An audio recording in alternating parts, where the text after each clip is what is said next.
इरसा ने वाज़ेह किया है कि हरीफ में सिंध को 29% और पंजाब को 31% कम पानी मिलेगा। ये बात इरसा की फ़नी कमेटी के इजलास में बताई गई है, जिसके मिनट जारी कर दिए गए हैं। इसी बारे में मज़ीद तफ़सीलात जानेंगे नुमाइंदा 5 न्यूज़ शकील नाइज से। शकील नाइज, बताइएगा। जी, इरसा ने वादा किया है कि खरीफ में सिंध को 29% और पंजाब को 31% कम पानी मिलेगा। ये बात इरसा की फनी कमेटी के इजलास में बताई गई, जिसके मिनट जारी हैं। पानी की दर पर बताने के सिफारिश को भी हल्की दी गई। इरसा के एग्जीक्यूटिव इंजीनियर ने ब्रीफिंग देते हुए बताया कि जो सिस्टम है उसमें पानी की दस्तियाबी कम है। जो 1991 के मुआवजे के तहत पानी की सूबों को जो जरूरत है उसके मुताबिक नहीं मिल सकेगा। ये तो लिहाजा सबको का मिसल सकेगा।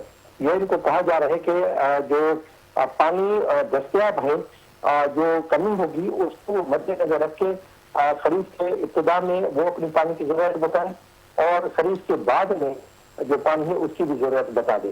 तो इसको मद्देनजर रखते हुए सूबाई महकमा आपाशी ने हिकमत अमली तैयार कर ली, क्योंकि हुकूमत सिंध जो है वो दो तरह के पानी इस्तेमाल करती है। एक जो पानी है वो फसलों के लिए इस्तेमाल करती है। तफसीलात से आगाह करने का शुक्रिया।